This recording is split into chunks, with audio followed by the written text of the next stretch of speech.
രാവിലെ ഞാൻ പോയപ്പോൾ സൈക്കിളൊക്കെ ചവിട്ടി ഇച്ചുനെയൊക്കെ പറയിട്ട് ഭയങ്കര സ്റ്റൈലിൽ നിന്ന ചങ്കുറു.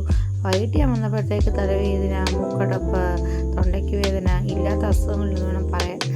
അങ്ങനെ ഒരു അവധി ദിവസം കിട്ടിയപ്പോൾ രാവിലെ തന്നെ പുറപ്പെട്ടു. എങ്ങോട്ട്? ഹോസ്പിറ്റലിലേക്ക്. ആദ്യം തന്നെ നമ്മുടെ വണ്ടിക്ക് ഫ്യൂലൊക്കെ അടിച്ച് ഫില്ല് ചെയ്ത് ഞങ്ങൾ ഹോസ്പിറ്റലിലെത്തി. ഹോസ്പിറ്റലിൽ പോയി ചങ്കുവിന് ഇപ്പുറത്തെ വഴി കൂടെ പോകണം. ചങ്കുറ് പറഞ്ഞു ഞാൻ അപ്പുറത്തെ വഴി കൂടെ പോകാമെന്ന് ഞാനും പറഞ്ഞു. അവൻ ലാസ്റ്റ് ഞാൻ പറഞ്ഞ ഭാഗം ജയിച്ചു. അവൻ അപ്പുറത്തൂടെ പോയിട്ട് തിരിച്ച് ഇപ്പുറത്തൂടെ നടന്നു വരുന്നുണ്ട്. ഞാൻ പോകുന്ന വഴി കൂടെ നടന്നു വരുന്നത്. സൺഡേ ആയതുകൊണ്ടാണ് എനിക്കിവിടെ പാർക്കിംഗ് സ്ഥലം കിട്ടിയിട്ടോ. അല്ലാത്ത ദിവസം രാവിലെ 9 ആകുമ്പോൾ ഇവിടെ പാർക്കിംഗ് എല്ലാം ഫുള്ളാകുന്ന അവസ്ഥയാണിത്. ഹോസ്പിറ്റലാണോ എന്നുള്ളൊരു സംശയം നമുക്ക്. വലിയൊരു ഷോപ്പിംഗ് മാളിനേക്കാൾ തിരക്കാണ് ഇവിടെ. അങ്ങനെ ഞങ്ങൾ വന്ന് ഫയലൊക്കെ എടുത്ത് ഡോക്ടറിന് വേണ്ടി വെയിറ്റ് ചെയ്തിരിക്കുക കേട്ടോ. ഞായറാഴ്ച ആണെന്ന് പറഞ്ഞാലും പീരിയോഡിക് സെക്ഷനിൽ അത്യാവശ്യം നല്ല തിരക്കുണ്ടായിരുന്നു. നമ്മൾ 12 മണിയുടെ ഡോക്ടറെ ഒപ്പി ടിക്കറ്റ് എടുക്കാമെന്ന് പറഞ്ഞാൽ നമ്മൾ 11:30 ആയപ്പോൾ എത്തിയത് നമ്മൾ ഓർത്തോണം. എന്നിട്ട് വന്ന് നമ്മൾ ഡോക്ടറിന് വേണ്ടി വെയിറ്റ് ചെയ്തിരിക്കുക. ഇരിക്കുമ്പോൾ ചങ്കുറിന് തണുക്കുന്നു, തലവേദന എടുക്കുന്നു, അങ്ങനെ അല്ലസുള്ള ബുദ്ധിമുട്ടുകൾ ചങ്കുറിനെ പറഞ്ഞ് ഞാനിങ്ങനെ വന്നു ഇരിക്കുക കേട്ടോ.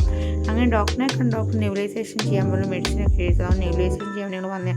നെബുലൈസേഷൻ ചെയ്യുന്ന മെഷീൻ ഇതിൻ്റെ പിറകിലിരിക്കുന്നത് കേട്ടോ.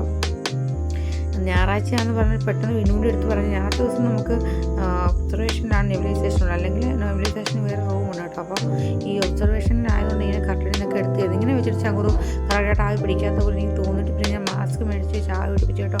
ഒന്നല്ല ഇപ്രാവശ്യം 2 പ്രാവശ്യം ആവി പിടിക്കേണ്ടി വന്നു. അങ്ങനെ 2 പ്രാവശ്യം ആവി പിടിച്ച് മാസ്ക് വെച്ച് പിടിച്ച ശേഷമാണ് അവന് കുറച്ച് ബെറ്റർ ഫീലിംഗ് ഉണ്ടായി. പാവം ചങ്കുറു 3 മണിയായി ഞങ്ങൾ ഹോസ്പിറ്റലിൽ നിന്ന് വന്നപ്പോൾ. ചങ്കുറു ആയതുകൊണ്ട് വിശക്കുണ്ടായിട്ടുള്ള പരാതികളൊന്നും പറഞ്ഞില്ല. സത്തായിരുന്നെങ്കിൽ എപ്പോഴും ചോറ് വേണമെന്നൊക്കെ പറഞ്ഞേനെ. അപ്പോൾ ഇതൊക്കെയാണ് ഞായറാഴ്ച വിശേഷം.